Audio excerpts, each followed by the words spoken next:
আসসালামু আলাইকুম। আমার চ্যানেলে আপনাদের সকলকে স্বাগত।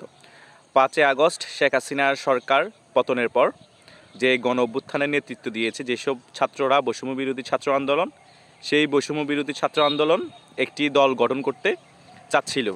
সেই দলটি এই ফেব্রুয়ারি মাসেই আপনার গঠন হবে এবং সেই দলের প্রধান কে হবে এবং সদস্য সচিব কে হবে তা নির্ধারণ নিয়ে এখনও কনফিউশন চলতেছে এবং অনেক জায়গায় গুঞ্জন শোনা যাচ্ছে নাহিদ ইসলাম এই দলের এখন আহ্বায়ক হতে পারে এবং সদস্য সচিব হতে পারে আক্তার হোসেন। এখন এটা নিয়েও আপনার কেউ একমত আছে, কেউ দ্বিমত আছে, কিন্তু বেশিরভাগ সাপোর্ট করতেছে নাহিদ ইসলামকে, সে যাতে দলের আহ্বায়ক হয়। কিন্তু আহ্বায়ক হতে গেলে তার একটি জটিলতা আছে, সে এখন কিন্তু বাংলাদেশ সরকারের উপদেষ্টা, তাকে উপদেষ্টা পদ থেকে সরে গিয়ে দলের আহ্বায়ক হতে হবে। এবং অনেকেই বলতেছে নাসির উদ্দিন পাটোয়ারিকে সদস্য সচিব দেওয়ার জন্য, আবার কেউ এক পক্ষ আক্তার হোসেনকে চাচ্ছে। সেদিক দিয়ে আক্তার হোসেনের পক্ষের ভোট বেশি, আক্তার হোসেনও আপনার সদস্য সচিব হয়ে যাওয়ার সম্ভাবনা বেশি।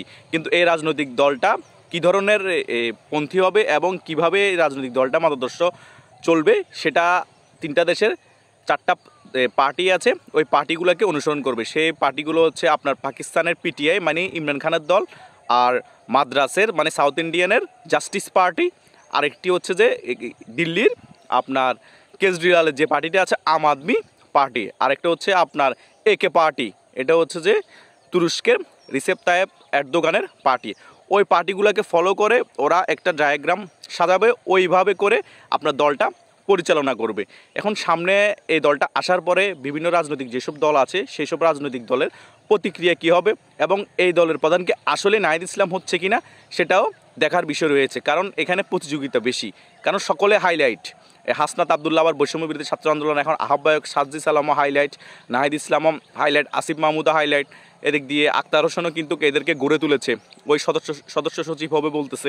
নাসির উদ্দিন পাটোয়ারি আবার জাতীয় নাগরিক ঐক্যর আহ্বায়ক, এখন সবাই কিন্তু হাইলাইট। এখন এই নতুন দলের প্রধান কে হচ্ছে সেটা হচ্ছে মুখ্য বিষয়। আর এই নতুন দলের প্রধান যেই হবে সে অনেক চৌকুশ হবে, কারণ চৌকুশ না হলে এখন বিএনপির সাথে কাউন্টার দিয়ে রাজনীতি করা সোজা হবে না, সাথে আবার আওয়ামী লীগও কিছুদিন পরে উঠে আসবে।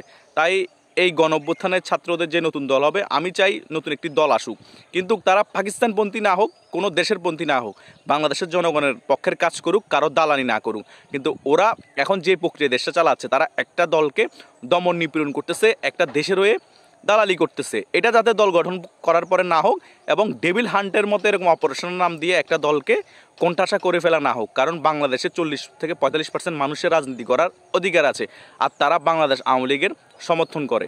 তাদেরকে কোণঠাসা করে রেখে বাংলাদেশে বিশৃঙ্খলা সৃষ্টি করার কোনো পায়তারা করার দরকার নেই। তোমরা ভাই দল গঠন করো, দল গঠন করে বাংলাদেশের মানুষকে যদি কনভিন্স করতে পারো তোমাদেরকে ভোট দেওয়ার জন্য, বাংলাদেশের মানুষ যদি তোমাদের পক্ষে থাকে, কোনো সমস্যা নাই, তোমরা 300 আসনের মধ্যে 299টা আসন পেয়ে সরকার গঠন করো, দেশ চালাও, কোনো প্রবলেম না, আমরা সকলেই মেনে নিব। Awami League, BNP, Jamaat, A team, B team, C team, যত টিম আছে সকলেই মেনে নিব, কোনো সমস্যা নেই।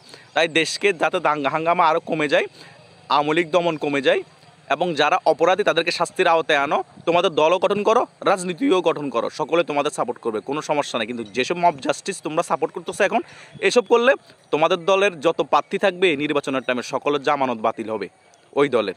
তাই আমি চাই দেশকে সুশৃঙ্খলতা ফিরিয়ে আনো এবং দেশের মধ্যে যাতে কোনো অরাজকতা না থাকে সেদিকে লক্ষ্য রাখো, সাথে দলও গঠন করো, কোনো সমস্যা নেই। ধন্যবাদ সকলকে।